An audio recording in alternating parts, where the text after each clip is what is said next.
कुंडली टीवी के सभी दर्शकों को मेरा नमस्कार। मैं हूं नरेश कुमार। आज हम बात करेंगे शनि के राशि परिवर्तन की। वह ग्रह जिससे आप सब डरते हैं या कहिए आपको डरा दिया जाता है, लेकिन डरने की जरूरत नहीं है। 2022 में वैसे तो सारे ग्रह राशि परिवर्तित करेंगे, खासतौर पर गुरु, राहु और केतु जो बड़े ग्रह हैं उनके राशि परिवर्तन होंगे। लेकिन शनि का जो राशि परिवर्तन है इसके ऊपर सबकी नजर रहेगी।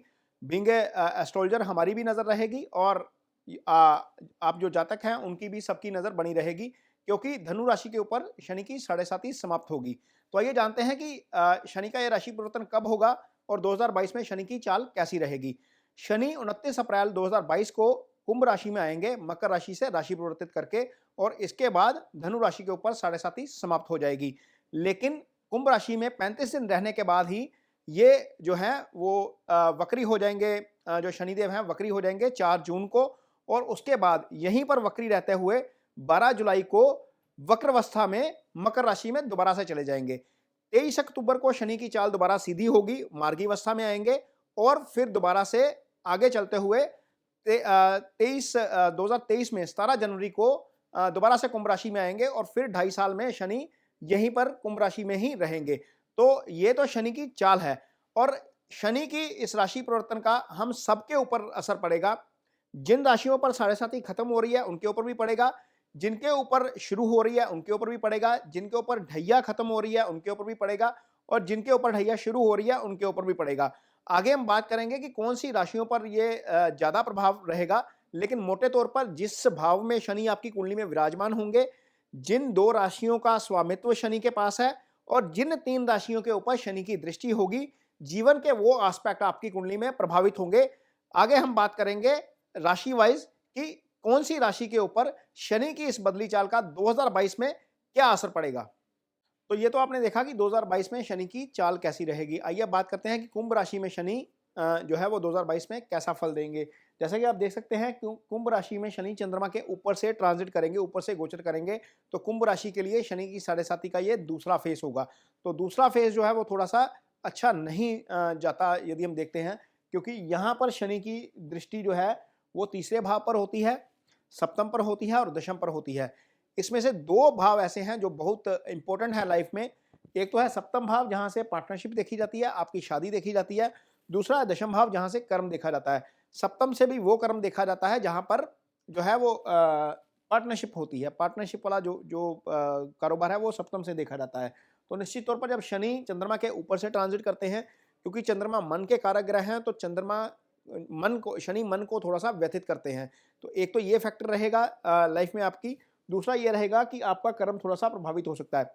लेकिन इन सारी चीजों के बावजूद, क्योंकि शनि की मूल त्रिकोण राशि कुंभ है, शनि इस राशि के मालिक हैं, इसलिए यहां पर ज्यादा नुकसान नहीं करेंगे। और यदि आपकी कुंडली में शनि की महादशा या अंतर्दशा चल रही है तो फिर आपको निश्चिंत हो जाना चाहिए। बहुत ज्यादा दिक्कत वाली स्थिति यहां पर शनि के कारण आपको नहीं होगी। लेकिन इसके बावजूद आपको शनि का उपाय जरूर करके चलना है, वो हम आपको बाद में बताएंगे कि आपको क्या करेंगे। लेकिन सबसे पहले आप ये जानते हैं कि आपका देखेंगे कि जॉब कैसी रहेगी, आपका कर्म कैसा रहेगा। अब तक शनि आपकी कुंडली में 12वें भाव से ट्रांजिट कर रहे थे। 12वां भाव जो होता है वो एक तरीके से अच्छा भाव नहीं होता कुंडली का। 12वें भाव से गोचर अच्छा नहीं है। शनि का तीसरे, छठे, 11वें गोचर अच्छा होता है। 8वें गोचर अच्छा नहीं होता, 12वें गोचर अच्छा नहीं होता।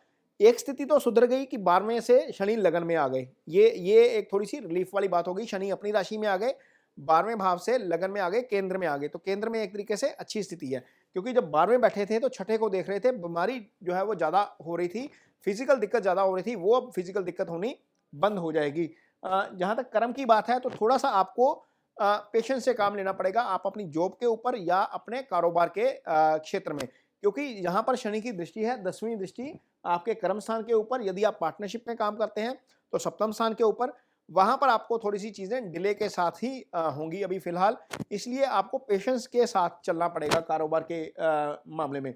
चूंकि आपकी कुंडली में 11वें भाव के ऊपर शनि की दृष्टि नहीं है, तो ना ही दूसरे भाव को शनि प्रभावित कर रहे हैं, तो पैसे का फ्लो बना रहेगा। पैसे को लेकर कोई दिक्कत यहां पर नहीं आने वाली है शनि के कारण। शनि जो है यहां पर किसी भी तरीके से आय को प्रभावित करते नजर नहीं आ रहे। ऐसा हो सकता है कि चीजें डिले हों, लेकिन पैसे का जो है फ्लो बना रहेगा। क्योंकि शनि 12वें को भी नहीं देख रहे, इसलिए एक्स्ट्रा खर्चे भी नहीं आएंगे। तो ये तो था मनी मैनेजमेंट, आपका पैसा और आपका कर्म क्षेत्र। जहाँ तक बात आपकी हेल्थ की है, तो हेल्थ के मामले में थोड़ी-सी रिलीफ है। छठे भाव के ऊपर शनि की दृष्टि नहीं जा रही, छठे को किसी तरीके से प्रभावित नहीं कर रहे, अष्टम को किसी तरीके से प्रभावित नहीं कर रहे, 12वें को किसी तरीके से प्रभावित नहीं कर रहे। तो हेल्थ के मोर्चे पर भी आप जो है थोड़ा-सा आपको रिलीफ मिलेगी। लेकिन एक दिक्कत थोड़ी-सी हो सकती है, चूँकि शनि की दृष्टि सीधी सप्तम के ऊपर है, यदि आपको स्टमक से रिलेटेड कोई इश्यू आता है, कईयों को स्टोन का इश्यू हो सकता है, कईयों को किडनी से कोई रिलेटेड इश्यू हो सकता है, कईयों को यूरिनल इन्फेक्शन हो सकता है, पाइल्स की समस्या हो सकती है। वहाँ पर यदि आपको लगता है कि स्टमक में कोई भी आपको परेशानी हो रही है, तो आपको थोड़ा-सा स्टमक से रिलेटेड इश्यू को थोड़ा-सा जो है वो आपको सीरियसली लेना पड़ेगा। उसका कारण ये है, एक तो ये है कि आपकी राशि शनि की है, एरीज साइन है, एरीज साइन में आप जो है ये जो गैस्ट्रिक प्रॉब्लम होती है, उसके लिए आप प्रोन हो जाते हैं। तो ये समस्या आपको ख़ास तौर पर जब शनि वहाँ पर आ जाएँगे, तो ये समस्या थोड़ी-सी और दिक्कत दे सकती है। तो डाइजेशन को लेकर आपकी जो है वो गैस को लेकर, गैस्ट्रिक प्रॉब्लम को लेकर आपको थोड़ा-सा सतर्क रहना पड़ेगा। अदरवाइज़ बहुत ज़्यादा लंबी-चौड़ी दिक्कत यहाँ पर फिज़िकली नहीं आने वाली है, ना ही कोई दुर्घटना का योग यहाँ पर बन रहा है। अब बात करेंगे रिलेशनशिप की। रिलेशनशिप देखिए, मैरिड लोगों के लिए थोड़ी-सी दिक्कत वाली स्थिति हो सकती है। अ, आपके भाई को लेकर भी थोड़ी-सी आपको परेशानी हो सकती है, क्योंकि तीसरी दृष्टि शनि की भाई वाले घर पर जा रही है। यहाँ से हम फैसले लेते हैं, ये करेज का भाव है, ये भाई का भाव होता है। तो यहाँ पर आप अपने भाई के साथ थोड़ा-सा सिबलिंग्स के साथ आपको तालमेल में परेशानी हो सकती है। ऐसा हो सकता है कि आप कोई और डिसीज़न लेना चाहें, आपका ब्रदर कुछ और बोले, तो वहाँ पर आपको थोड़ा-सा संयम के साथ काम लेना पड़ेगा।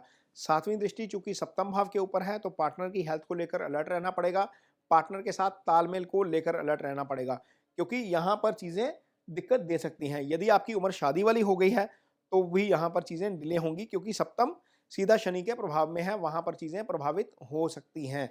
यदि आप सिंगल्स हैं, तो सिंगल्स को यहाँ पर कोई दिक्कत नहीं आएगी। 5वां घर क्योंकि सेफ है, वहाँ पर ना तो शनि का प्रभाव है, ना शनि की दृष्टि है, इसलिए यदि आप सिंगल हैं, तो वहाँ पर कोई बहुत ज़्यादा दिक्कत नहीं आने वाली है, ना आपसी तालमेल में और ना ही अन्य चीज़ों के मामले में। तो ये तो था मकर राशि का हाल। जाते-जाते उपाय ज़रूर बात करेंगे। यदि सॉरी, कुंभ राशि का हाल जाते-जाते उपाय ज़रूर करेंगे, क्योंकि आपकी कुंडली में दूसरा फेज़ चल रहा है शनि का, तो 2 उपाय करिए। एक तो गरीब लोगों को के साथ रिस्पेक्ट के साथ पेश आइए, जो फाइनेंशियली गरीब हैं। वैसे तो कोई गरीब नहीं होता, सब एक समान है, लेकिन वित्तीय रूप से जो कमज़ोर लोग होते हैं, छोटे तबके के, उनको जो है उनके साथ रिस्पेक्ट के साथ, यदि आपके सबॉर्डिनेट हैं, उनके साथ रिस्पेक्ट के साथ बात करिए। ये सबसे अच्छा उपाय है शनि का, क्योंकि शनि जो है वो इन लोगों को रिप्रेज़ेंट करते हैं जो समाज में छोटे तबके के लोग होते हैं, या फाइनेंशियली जो है उनका स्टेटस उतना ऊँचा नहीं होता। तो जो वर्किंग क्लास है, जो ग्राउंड में हाथ से काम करती है, मज़दूरी करती है, उनके साथ रिस्पेक्ट के साथ काम करिए, अपने सबॉर्डिनेट के साथ रिस्पेक्ट से बात करिए। और शनि का उपाय जो है वो 7 शनिवार शनिदेव के मंदिर जाकर उड़द की दाल अर्पित करिए, छाया पात्र में अपना फेस देखिए, उसमें फेस देखकर शनिदेव को तेल अर्पित करिए। 7 शनिवार कम से कम आपको ज़रूर ऐसा करना है, क्योंकि आप शनि के साढ़े साथी के प्रभाव में हैं। तो ये तो था कुंभ राशि का हाल। आगे हम बात करेंगे मीन राशि की। तब तक के लिए मुझे दीजिए इजाज़त। नमस्कार।